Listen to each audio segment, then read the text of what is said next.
What made the Sidemen such a huge brand? I'm gonna say it's one word, genuinely, and this sounds really cringe, friendship. I think that brands now look at the Sidemen as the example of what's possible. We launched Sides and XX Vodka within the first 6 months of working with the guys. It was a total disaster, not gonna lie. Horrible way to begin the brand. What made the Sidemen such a huge brand? I'm gonna say it's one word, genuinely, and this sounds really cringe, friendship.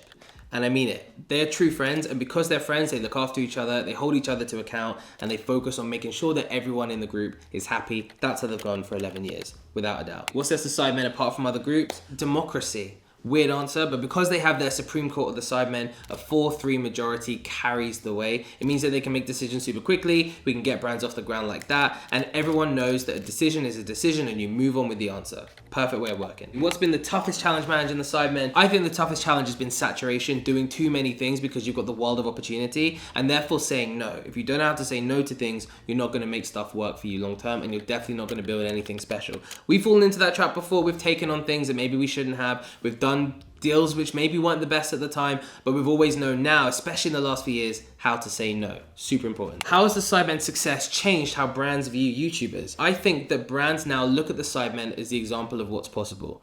To think of the guys being 11 years in the game and from where they were to where they are, it genuinely shows that the future can be written by you as long as you go for it and you keep going and you work out your systems with the people you're working with. And I think brands look at us now as the team and everything that we've built as wow, like this is what's possible and this is what YouTube can unlock. And so honestly, as I always say, it's like if you're out there, make videos today because in 10 years time, you have no idea where you're gonna be. How did you launch Sides and XX Vodka? We launched Sides and XX Vodka within the first 6 months of working with the guys. So it was a very intense 6 months in 2021. And I remember it vividly being like super stressful because there were so many new things happening in the world, right? Oh, you've got products and you've got regulation to deal with and you've got legal stuff to manage and you've also got complaints and you've got orders and you're selling out chicken and all of this stuff. So a whole new world of stuff to manage. Thankfully though, we weren't alone because we have our partners, Hero Brands, who manage all of the operations for us. And that's super important, right? Like finding a partner who can make your business actually work when it's not your thing. Content, we know what we're doing. Fried chicken, that's a whole other game. So how do we launch it? We launch it with them and their expertise, telling us, right, how do you go to actually from concept to making this chicken on the shelf? And then obviously getting a kitchen and having chefs, having delivery and everything else set up and then pressing the go button. It was a total disaster, not gonna lie. Horrible way to begin the brand because we ended up selling out of chicken, running on Deliveroo's network, and guess what? The Sidemen are super popular, their brand was super popular, so they ran out of drivers as well. I even tried to buy Sides. We were waiting 4 hours. I was waiting 4 hours for my chicken. 4 hours for my chicken in Crouch End. Like, what is that? Total mess, total mess. But we got there in the end, managed to pivot the brand, and now it's absolutely flying. How did the Sidemen land a Netflix deal? How did it happen? It happened because the Sidemen and the team produced an incredible product with Inside, which is their own reality show, fully funded by themselves, fully made by their team, had a commission on Netflix globally for 2 seasons, both the UK Series 2, so a follow-up of the first one that you may have seen on YouTube, and then US Series 1. Massive, crazy. This is the first time this has ever been done by Netflix on a global level like this with a creative brand. It's a huge deal. How did that happen? Well, it happened because the boys ultimately made a global quality, world-class, elite level product with Inside. That's it. I mean, like, how much more is there to say? They made an amazing show. It hit more viewers in the UK than Love Island did. It had 40 million, maybe 50 million views across the series, had 500,000 people in the lobby. You could not go on TikTok without seeing Inside clips and Castillo and Fanta Light. Bruv, I need a Fanta Light, bruv. And to have that level of impact means that you're gonna get on the radar of the biggest companies in the world because everybody in TV and content is looking for the next thing. So next year, watch out, Inside Series 2 and the US Series 1, gonna be a banger. How did you break down barriers between YouTube and the mainstream? All right, that's a really good question. I would say that the way this element happens, to be honest, is having a team. You do not, as a creator who is in your world of making content, break into the mainstream in terms of institutional connections, things like Netflix, etc., without the infrastructure around you to help.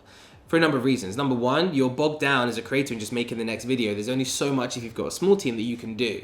But also, you need people out there flying your flag, representing you, being an ambassador for your business in the business world in order to break into some of those mainstream conversations. You have to have moments as a creator. Sidemen are amazing at having moments. Things like Christmas drillings, that gets pressed when the boys have a Christmas #1 single and beat Mariah Carey at Christmas. That's crazy. Who else does that apart from the Sidemen? Or you have the charity match, Max Fosh's Uno Reverse Club moment. He's Uno reversed it! Became a global headline for Max and also for the Sidemen game. So I would say you break into the mainstream through moments that people are talking about, and again, amazing products. Why is mainstream media accepting influencers now? So I would argue that they're not quite accepting them in the way that maybe you think they are. So mainstream media, we deal with people in the mainstream all of the time. There is a snobbery towards everything that we do, everything that influencers and creators do. It definitely exists. Who are these kids on the internet making all this money, not working a real job, not working very hard, and just managing to have loads of followers and, you know, build these big brands and businesses? Why are they in this space? Why are they playing this game? That's totally a sentiment that does exist. The way it's changing is that it gets to a point, right, where things like what we're doing with Netflix or the charity matches, the mainstream just cannot ignore. They have to take notice of this. The other night, I'm a Celebrity, Get Me Out of Here changed their format. They changed the format of the show. And what did they do in the format? They added in a money mechanic in the shop. What did it look like inside? I'm going to say it was very similar to Inside. And we looked at it as a team and went, hang on a minute. They've just taken Inside's format and put it into I'm a Celebrity. I'm a Celebrity is a very mainstream show. And yes, you can say, okay, like that's not great. But it was interesting to see that the influence that the Sidemen now have on their formatting and their content is influencing the mainstream like that. And that's a sign of things to come. So it gets to the point where they either have to copy, they either have to get inspired by, or they have to just accept and adopt. And I think that will happen more and more. What is the future of influencer-driven content? Influencer-driven content is going to become far more localized, far more small, and far less big Sidemen level fandom in the future. TikTok has totally transformed the way that people consume with creators, because now people are consuming with real people around the world constantly. Think about it. The people who you probably follow on TikTok right now are not going to necessarily be big celebrities or big stars. They're going to probably be random people who make a great video. So what does that mean? It means that you're more connected to the video than you're connected to the creator. You might have somebody who you like and you follow for a bit, but then someone else comes along with a great video and you jump over there. There's less stickiness than ever before. Sidemen are an exception. They grew up in a time and they blew up in a time that was pre-TikTok. So there was a lot of deep connection because there was scarcity. But now there's oversaturation of creators. It means the connection is thin. So I think that influencer-driven content will go totally micro. They'll have very little macro. And the only exception to this maybe will be the streamers. So some streamers, of course, right, who are streaming for 8-9 hours a day. Look at Kai Cenat and his subathons, right? Look at Speed traveling around the world. They're connecting with people en masse because 300, 400,000 people are tuning into their videos every single day whilst they're streaming.